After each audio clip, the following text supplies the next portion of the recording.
जी अली मोहम्मद खान साहब प्लीज। शुक्रिया स्पीकर साहब। तकरीबन 1 घंटा और 10 मिनट के करीब अभी डिस्कशन हुई है कैबिनेट डिवीज़न की कट मोशंस पे। मैं शुक्रिया अदा करता हूँ अपोजिशन मेंबरान का जिन्होंने इस पे अपने कट मोशंस मूव किए। अल्लाहुम्मा सल्ली व सल्लिम मुबारक अला सय्यिदिना मोहम्मद। सबसे पहले तो मैं ये अर्ज़ करूँगा जनाब आली, जनाब स्पीकर साहब, आप माशाल्लाह एक वास्ट एक्सपीरियंस लेके आए हैं। आप ख़ुद पॉलिटिकल वर्कर हैं और पख्तूनख्वा की असम्बली को एक बेहतरीन तरीके से चला के आए हैं और आपको भी पार्लिमानी रवायात का पता है। थोड़ा बहुत हम भी सीख गए हैं। ज़ाहिर है शुरू में हम नए थे, 7वां साल है मेरा। मैं ये समझता हूँ कि जब कभी इस ऑनरेबल ऐवान में कोई भी शख्स गुफ्तगू कर रहा होता है, जब आप उसको फ्लोर देते हैं, चाहे वो इस साइड पे हो या इस साइड पे हो, जब कोई दूसरा मेंबर उस पर शाउट करता है, वो उस पर नहीं, वो अपने आप पे शाउट कर रहा होता है। दूसरी बात यह है, ये मैं दोनों तरफ के लिए कह रहा हूँ, दूसरी बात यह है, I honestly believe it by God I am telling you this, कि ये जो 2 कुर्सियाँ बड़ी ऑनरेबल हैं, क्योंकि दोनों, एक अपोजिशन लीडर दूसरा पीएम, लेकिन अगर पीएम बोल रहा है या अपोजिशन लीडर बोल रहा है तो we are all equals. The question is he और he is first among the equals. वो जो आखिर बेंच पे खड़ा होता है उसका भी उतना ही हक है कि उसको खामोशी से सुना जाए, क्योंकि वो भी वोट लेके आया है। और मैं ये समझता हूँ कि जितने यहाँ पे आपके सवालात आए हैं कोई भी अनएड्रेस्ड नहीं जाएगा। मैं शुरू करता हूँ एहसन इकबाल साहब का। उन्होंने पॉलिटिकल कम टेक्निकल 1-2 पॉइंट्स भी रेज किए, लेकिन जाहिर है चूँकि पॉलिटिकल लीडर हैं, उन्हें पॉलिटिकल स्पीच करनी थी। No holds barred, we can't argue on that. लेकिन उन्होंने शुरू में नमाज से पहले भी बात की, जब दोबारा स्टार्ट किया फिर वही बात की, हॉर्स ट्रेडिंग की बात की, और ये झूठ के हमारी जो है हुकूमत झूठ पे खुदा न खास्ता चल रही है, तो वो फिर बस जनाब आली बड़ी लंबी चली जाएगी। मैं कैबिनेट पे ही अपने आप को महदूद रखता हूँ, लेकिन अगर पॉइंट बाय पॉइंट वो बताते कि किस चीज़ में हमने झूठ बोला, कौन सी पॉलिसी, खासकर उनका एक पॉइंट पे बड़ा जोर था कि हमारी हुकूमत का और जनाब वज़ीर आज़म साहब की कोई डायरेक्शन नहीं है, या हमारी कोरोना पे कोई पॉलिसी नहीं थी, कोविड पे या एग्रीकल्चर पे या पावर्टी एलिविएशन पे। वो सारे पॉइंट्स मेरे पास नोट नहीं कि मेरिट की बात उन्होंने की कि मेरिट पे बिलीव नहीं करते और मेरिट को उन्होंने फॉलो नहीं किया। इससे बड़ा मेरिट क्या होगा? जो अभी भी इंक्वायरी की बात ऑनरेबल मेंबर साहबा डॉक्टर साहबा ने भी की है, तो मैं यानी कि अकाउंटेबिलिटी बिगिंस एट होम। ठीक है, हमारे काम में सुकम होंगे, जो आपका हक है आप हमें, ख्वाजा साहब बिल्कुल आप रेज करें, आप यहाँ से जो है रांझा साहब ने रेज किए हैं, but can you tell me, can you quote me a single example? मियां नवाज शरीफ साहब जो हैं, he has been the Prime Minister of Pakistan 3 times. People's Party has ruled this country 4 times. Can they quote a single example, एक छोटी सी example के उन्होंने अपनी जमात के किसी छोटे से वर्कर के खिलाफ भी कोई ऐसी इंक्वायरी कॉल की हो? The moment the thing came flare up, the moment the sugar crisis flare up, I remember कि वहीं कैबिनेट में जो है इमरान खान साहब ने इस बात का फैसला किया, nobody will be spared। और उसका देखें, जब सवाल तो तब होता जब हम किसी को छुपाते या किसी को टारगेट करते। इमीडिएटली इंक्वायरी कॉल की। मुझे याद है FIA के हजरात वो डिमांड कर रहे थे हमें ज्यादा टाइम दें। My cabinet colleagues will bear me out, they will agree with me कि वो डिमांड के ज्यादा टाइम दे। खान साहब कह रहे नहीं, 1 महीने से ज्यादा टाइम नहीं मिलेगा।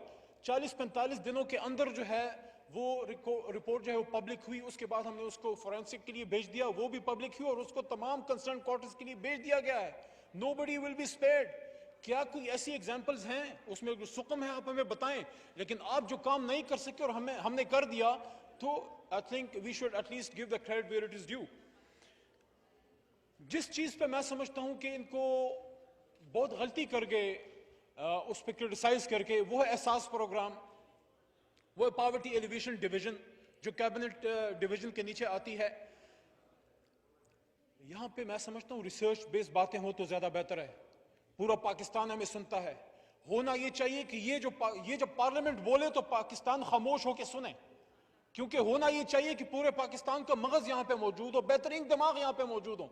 हाँ, हमारी कमजोरी हमें बताएं, लेकिन क्या आप हमें बता सकते हैं ये जो कोविड है पूरी दुनिया में आया, पूरी दुनिया में पाकिस्तान जैसे ममालिक बड़े कम है जहां 22-24 करोड़ की आबादी है। जनाब स्पीकर साहब, किसी एक मुल्क की एग्जाम्पल आप हमें बता सकते हैं जहां 1 करोड़ 40 लाख फैमिलीज को इतनी खामोशी, इतनी एहतियात और ट्रांसपेरेंट तरीके से वो फंड्स गए कि आपसे ज्यादा हमारे मेंबरान जो हैं, बाज हमारे दोस्त जो हैं, वो शिकायत करते हैं कि आपने हमें इन्वॉल्व नहीं किया। जो उनका किसी हद तक शायद सही हो, लेकिन कोई पॉलिटिकल उसमें इंटरफेरेंस इमरान खान साहब ने अलाउ नहीं की। और 1,40,00,000 फैमिलीज, जो 10 करोड़ से ज्यादा अफराद बनते हैं जनाब स्पीकर साहब, 12-12 हजार रुपए उनके घरों तक पहुंचा दिए गए। ये अगर ना पहुंचता आज हमारा हिंदुस्तान की तरह हाल होता जो हिंदुस्तान में जनाब स्पीकर साहब हुआ है। I think we should give the credit. जनाब अली, जॉबलेसनेस की बात हुई है और मैं इस बात से एग्री करता हूं, लेकिन this is world wide crisis. लोगों के जॉब्स गए हैं। यही तो वो बात है जो इमरान खान साहब आप लोगों को समझाने की कोशिश कर रहे थे कि अगर हम फुल लॉकडाउन की तरफ जाएंगे, अमेरिका और यूके नहीं सहार सका, जापान नहीं सहार सका। बड़े बड़े मुल्क जो हमारे जो उनके एक सिटी का बजट जो हमारे पूरे मुल्क से के बजट से 2-3 गुना ज्यादा है, वो नहीं फुल लॉकडाउन को सहार सके। आज आप हिंदुस्तान की हालत देख लें, जिस तरीके से आज उनकी हालत हुई है कि उन्होंने फुल लॉकडाउन की तरफ गए, कोई उन्होंने जो है उसका कोई इंतजाम नहीं किया। कल इमरान खान साहब ने जनाब स्पीकर साहब इस बात को टच किया। अगर हमारे मौजूद जो मेंबरान हैं उनको इफ दे कैन रिकॉल दो, तो खान साहब ने एक बात की। उन्होंने कहा कि अगर हमारी इकोनॉमी अफोर्ड कर सकती होती, अगर हम अफोर्ड कर सकते होते, तो best way out was this कि आप फुल लॉकडाउन की तरफ जाए, लेकिन हम अफोर्ड नहीं कर सकते थे। लेकिन अल्लाह के करम से ये क्राइसिस हुआ है। लेकिन कोई एग्जाम्पल इस वक्त पाकिस्तान में ऐसी नहीं है कि नौकरी जाने की वजह से या रोजगार या दिहाड़ी जाने की वजह से जो है वहां पे, चूंकि पीछे से हुकूमत ने आपको बैकअप सपोर्ट दी है, तो हालात बहुत तक नॉर्मल जो है वो रहे हैं। यहां पे डायरेक्शन की बात एहसन इकबाल साहब ने की है, वो इस वक्त तशरीफ ले जा चुके हैं। I can bet on this, I can challenge him on this कि एक आदमी अगर इस मुल्क में क्लियर था कि हमने क्या करना है, उस आदमी का नाम है इमरान खान, वजीर आजम पाकिस्तान। पहले दिन से वो शरीफ आदमी आपको ये कह रहा है कि जनाब अली गरीब मुल्क है, 22 करोड़ का मुल्क है, इसको पूरा बंद नहीं कर सकते। आप जो मुल्क हमें विरसे में छोड़ के गए हैं, आप छोड़ के क्या गए हैं? 5 साल की आपकी हुकूमत जनाब एहसन इकबाल साहब गई है, आपके एक्सपोर्ट हमें बताएं। एक पॉइंट बड़ी है यानी कि चलो आई एक्सेप्ट कि जो मियां साहब कहते थे एशियन टाइगर बनाएंगे, एशियन टाइगर बना दिया ना।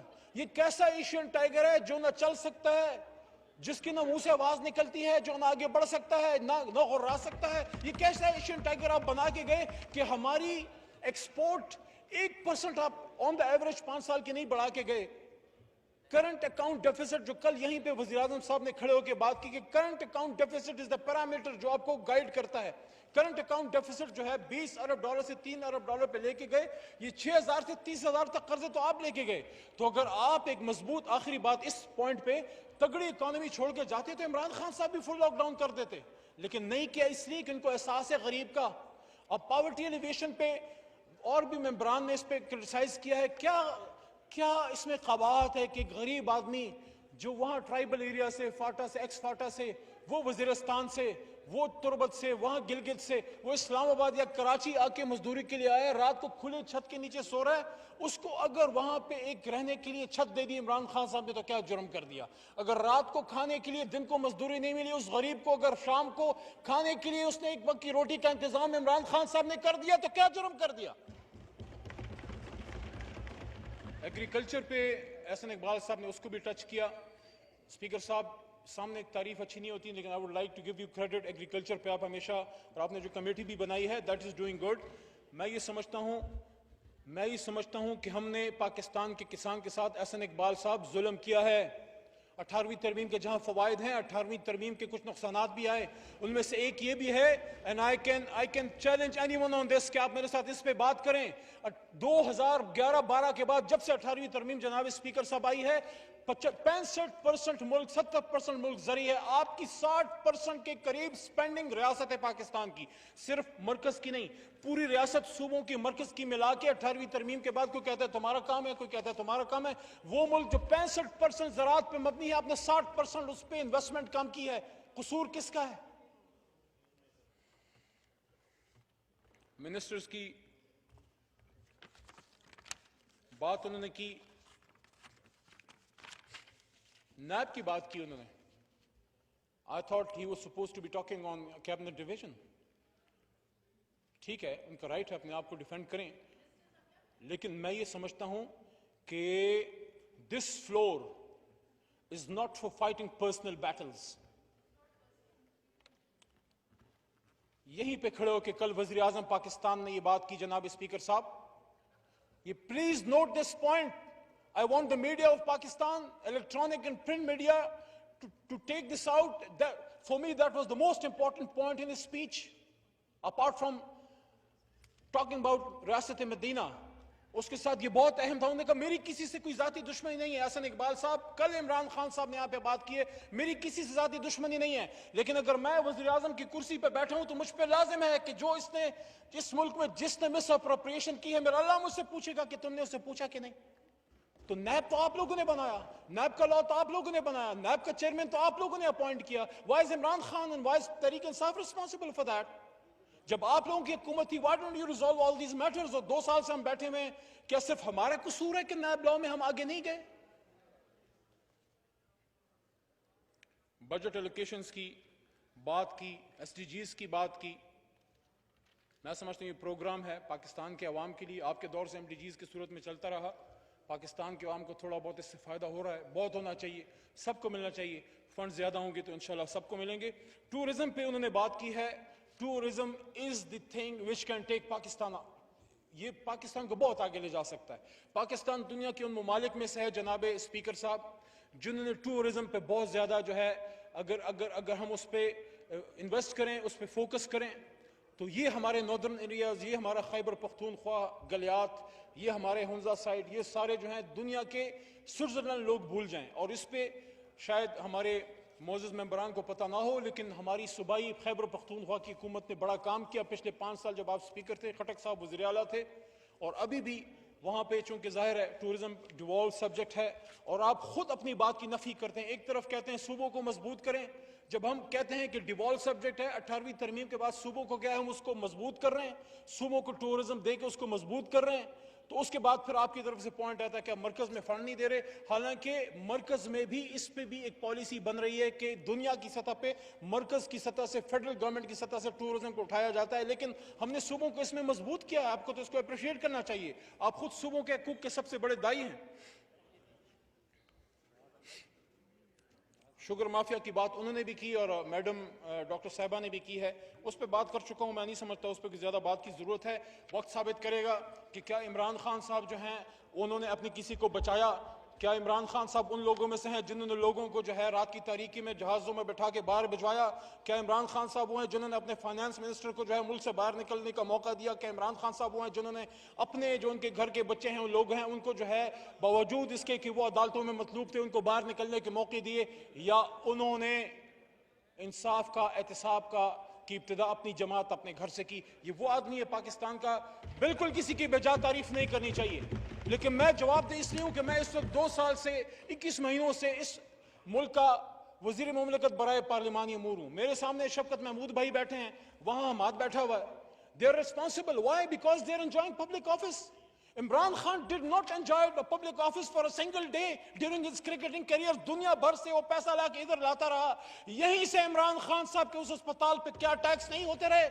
क्या उस अस्पताल को जो है उसको डैमेज करने की कोशिश नहीं की गई? उसमें तो गरीब आदमी के बच्चों के कैंसर का इलाज होता है. लेकिन उन्होंने अपने उस कमाई का भी हिसाब दिया जो उन्होंने बाहर कमा के 18 साल पाकिस्तान से बाहर कमा के इधर लेके आए.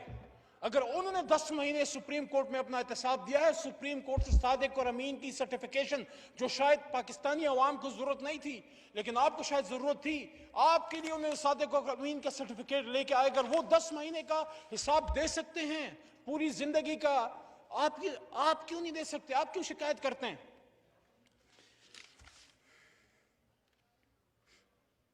इसके बाद 2-3 पॉइंट्स वाइंड अप करें प्लीज. जी, कुछ रेपिटेशन भी आई हैं हमारे ऑनरेबल मेंबरान की. शायद रहमानी साहिबा ने स्पीच की है, हमारी बहन है, पिछले टर्म में भी हमारी कोलीग थी, उनके जज्बात की मैं कदर करता हूं. आज वो स्पीच के दौरान रोई हैं, तो हमें भी उसका एहसास है. मैं समझता हूं कि उनको we all felt for her. लेकिन उन्होंने जो पॉइंट्स रेज किए हैं, देखें, उन्होंने फॉरेन ट्रिप्स की बात की है, खर्चे की बात की है, तो कल तो वज़ीर आज़म साहब ने खुद वो आपको बता दिया कि जरदारी साहब जब बाहर तशरीफ ले जाते थे, या मियाँ साहब जब तशरीफ ले जाते थे, या गिलानी साहब या शाहिद साहब, खकान साहब जब जाते थे, हमारा तो उनसे 4-4 गुना 5-5 गुना कम खर्चा है वज़ीर आज़म का. यही तो हम गिला करते थे ना माजी में कि हमारा वज़ीर आज़म जो है या कोई भी, why we only restrict ourselves to PM. कोई भी सरकारी अफसर हो, कोई भी वजीर हो, जैसे ही उसको ओहदा मिलता है समझता है पता नहीं मैं कोई बादशाह बन गया हूं। तो अगर उसका खर्चा कम हो गया है तो ये तो आपके लिए खुशी की बात है। कैबिनेट सेक्रेटेरिएट के खर्चों की बात हुई, PM ऑफिस के खर्चों की बात हुई, फैक्ट्स फिगर्स साबित करते हैं कि हमने अपने खर्चे घटाए हैं। कौमी असम्बली अपना खर्चा घटाया है, सदर मुमलिकत प्रेसिडेंट हाउस ने अपना प्रेसिडेंट सेक्रेटेरिएट अपना खर्चा घटाया है, PM सेक्रेटेरिएट ने खर्चा घटाया है। और चूंकि मैं कैबिनेट डिवीजन को डील करता हूं, मैं ये भी बता दूं कि ये जो 50% हमने वहां पे जो अफराद काम करते थे कम किया, किसी को नौकरी उनको फिर बाकी डिवीजन में खपाया है, लेकिन PM ऑफिस में हमने 500 से 250 के करीब बंदा कम किया है, क्योंकि वो कोई बादशाह का घर तो नहीं है, वो तो इस मुल्क के खादिम की रिहाइश गाह होनी थी। और इमरान खान साहब तो रहते उधर नहीं है, खर्चा ही अपना खुद उठाते हैं। तो ये सवाल बड़ा ही मुझे अजीब लगा। BISP की बात की, इसको भी शॉर्टली मैं टच कर देता हूं। आपके लिए खुशी की बात होगी कि BISP का जो आपके जमाने में 100 अरब से कम का होता था, अब एहसास प्रोग्राम में हमने और उसमें चीजें लेके आए, 200 अरब से बढ़ा दिया हमने। ये तो आपके लिए खुशी की बात होनी चाहिए। NFC पे हमाद अजहर साहब ने सेनेट में भी बिल्कुल क्लैरिफिकेशन दी है। जनाब स्पीकर साहब, कल यहां भी उन्होंने क्लैरिफिकेशन दी है कि आप लोग सेनेट में, मैं अप्रिशिएट करता हूं, हमाद साहब ने बड़ा इसको एलैबोरेटली डिस्कस किया कि हमारे, और इसकी वजाहत बहुत जरूरी है जनाब स्पीकर साहब, कि हमारे ऑनरेबल मेंबरान बलोचिस्तान से जो आते हैं या जो अर्स्टवाइल फाटा से जो बात करते हैं, खासकर बलोचिस्तान से, वो ये तासर देने की कोशिश करते हैं कि इमरान खान साहब की हुकूमत ने खुदा न खास्ता जो है वो बलोचिस्तान को कोई फंड NFC में घटा दिए हैं। खुदा का वास्ता है, प्लीज किसी को मिसगाइड ना करें। बलोचिस्तान के फंड हमने घटाए नहीं, हमने तो बढ़ाए हैं। हमाद अजहर साहब इज ऑन रिकॉर्ड, अभी वो फाइनेंस पे वाइंड अप करेंगे, फिर आपको दोबारा वो फिगर्स बता देंगे। So why are we misquoting people? किसी का हम घटा सकते ही नहीं है। सिंध का जो हिस्सा है वो उसको हम अगर चाहें भी तो नहीं घटा सकते, हमने किया ही नहीं है, तो क्यों वो बात करते हैं जो हुई नहीं है। ये एडवाइजर्स की और उनकी नेशनैलिटी की बात हुई है, यहां रांझा साहब ने भी रेस किया, इमरान खान साहब ने उनको डायरेक्शन दी है। तकरीबन बहुत से लोगों ने, दोस्तों ने जो है, ऑनरेबल कोलीग्स ने वहाँ पे अपनी नेशनैलिटीज़ और जो भी उनके असासे हैं, कुछ ने तो जैसे अमीन असलम भाई हैं, वो तो हल्के की सियासत भी करते हैं, वो तो पहले से ही वो डिक्लेयर कर चुके हैं, वो दे चुके हैं, बाकी भी तकरीबन सब दे चुके हैं। अगर चाहते हैं जैसे ही सारा वो कंप्लीट होता है इस ऐवान के साथ, हम इंशाल्लाह उसको जो है जनाब अली शेयर कर लेंगे। हाँ, मैं इस बात से रांझा साहब की एग्री करता हूँ, क्योंकि प्रेम्बल ऑफ पाकिस्तान कहता है कि एग्जीक्यूटिव जो है वो अवाम के इलेक्टेड नुमाइंदे जो हैं वो उसको उनके थ्रू एग्जीक्यूटिव पावर जो है वो मुल्क में चलेगी, मुल्क चलेगा इलेक्टेड लोगों के हाथों। आइडियल यही है। आपके दौर में भी जो है कुछ नॉन इलेक्टेड लोग एडवाइजर्स की शक्ल में आते रहे, क्योंकि कुछ टेक्निकल चीज़ों में आपको ज़रूरत पड़ती है, जैसे फाइनेंस है उसमें आपको ज़रूरत पड़ती है, इंडस्ट्री में ज़रूरत पड़ती है, आपको टेक्सटाइल में ज़रूरत पड़ती है। फॉर एग्जांपल आपको क्रिमिनल जुरिस्डिक्शन में आपको एसेट रिकवरी के लिए कुछ स्पेशलाइज्ड वकला हजरात की ज़रूरत पड़ती है। वो खान साहब ने, वज़ीर आज़म साहब ने जो है वो उनको लिया है। लेकिन अगर आपकी उसके हवाले से कोई भी आपकी रिजर्वेशन होती है, इंशाल्लाह उसको एड्रेस किया जाएगा। कोई लीगैलिटी जो है वो नहीं होने दी जाएगी। अगर इमरान खान साहब खुद अपने कोई, देखिए मुझे स्पीकर साहब, ये बड़ी मैं आपको इंपॉर्टेंट बात बताने लगा हूं, सारे मेरे कैबिनेट कुलीग्स इस बात के गवाह हैं।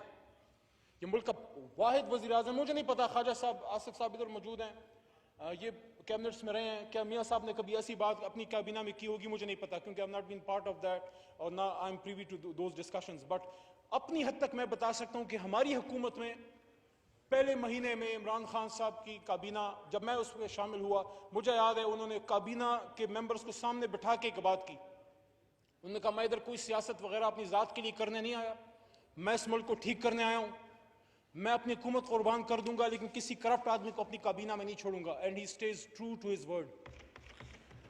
थैंक यू अली मोहम्मद खान साहब, प्लीज वाइंड अप। आखिरी जी, ये डॉक्टर नफीसा शाह साहब के एक पॉइंट का तो मैं, जो उन्होंने शुगर पे उन्होंने बात की, उसका तो मैं मेरे ख्याल में जवाब दे चुका हूँ। आई एग्री विद हर कि of course this is nerve centre of the government, उसमें बिल्कुल कोई वो नहीं है। जो कोरोना पे उन्होंने बात की कि लास्ट मीटिंग में कि आफ्टर सेशन जो है वो कोई पॉइंट आपने कोरोना पे रेज किया था, सॉरी अब प्रॉपर मेरे पास वो नहीं है, लेकिन आपने कोई इसमें इशू रेज किया था, अगर आप दोबारा उसको रेज करना चाहती हैं। कम्युनिकेशन डिसीजंस के लैंग्वेज से जो मैं समझता हूँ वो दोनों हाथों से ताली बचती है, तो ठीक है हमारी कोई गलती होगी, लेकिन अगर उस तरफ से भी एहतियात हो, और मैं समझता हूँ इस बजट सेशन में बहुत हद तक इंप्रूवमेंट आई है। जिस तरह कल वज़ीर आज़म साहब ने गुफ्तगू की है, पूरा ऐवान ने सुना है, इसी तरह जब आप लोग गुफ्तगू कर रहे थे, मैं समझता हूँ ओवर एंड अबव काफ़ी अच्छा उसमें जो है वो रहा है। डिसीजन मेकिंग वो कहते हैं कि कौन करता है, तो मेरे ख्याल में तो वज़ीर आज़म साहब करते हैं। अगर आपको कोई मालूम हो तो हमें बता दें। एविएशन के हवाले से मैं बात करूंगा, काफ़ी तफसील से बात की है। देखें, कोई किसी को ब्लेम नहीं कर रहा जनाब स्पीकर साहब। सारी inquiry report as per commitment जनाब गुलाम सरवर खान साहब यहाँ लेके आए और परसों तरसों उन्होंने यहाँ पे जिस तरह उन्होंने वादा किया था उसी दिन आए और उसके अगले दिन उन्होंने प्रेजेंट की है और ये भी कमिटमेंट की है कि इसकी डिटेल इंक्वायरी साल बाद वो भी जाके इधर पब्लिश करेंगे, उसके यहाँ पे ऐवान का हिस्सा बनाएंगे। और उसमें उन्होंने, मुझे याद है, आई डोंट नो स्पीकर साहब कि आप उस वक्त चेयर पे थे कि नहीं, लेकिन उन्होंने कमिट किया इस हाउस के साथ। उन्होंने कहा है कि अगर आप समझते हैं कि इसमें कोई सुकम है तो आप इसको कमेटी में भेज दें। कमेटी में भी he is ready to answer any questions. तो आई वुड रेकमेंड हियर कि जो उन्होंने इस एक्सीडेंट की बात की है इसको कमेटी में भेज दें कि जो वहां क्वेरीज होंगे वो आंसर हो जाएंगे। और आखिरी बात उन्होंने ये फर्नेस ऑयल की और जनाब अली पेट्रोल वगैरह की कर दी। तो उसकी जनाब अली वजह यह है, इस बात पे तो सब एग्री है ना कि इस मुल्क में माफियाज रहे हैं। अगर माफियाज ना होते तो ये मुल्क 70 साल बाद 30,000 के कर्जों तले इमरान खान के हाथ ना दिया जाता, ये मुल्क तबाह हाल सूरत में ना मिलता। जिस करप्ट माफिया पे जिस जगह पे इमरान खान साहब ने हाथ डाला है, इस हुकूमत ने हाथ डाली है, वहां से चीखें निकली हैं।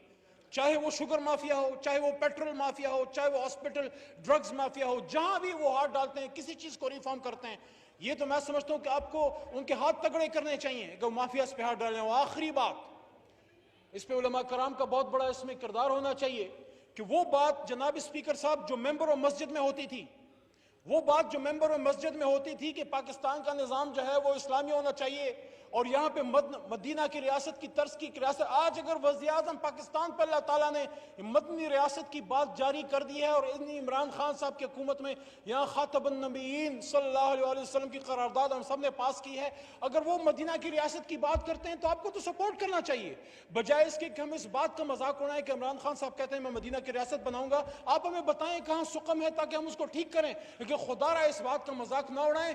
हम नहीं कहते कि हम इस मुल्क को मदीना की रियासत बना सकते हैं, किसी कोई नहीं बना सकता, वो एक थी दुनिया में, लेकिन उसके करीब तो जाया जा सकता है। थैंक यू, बहुत शुक्रिया जी। Thank you ji.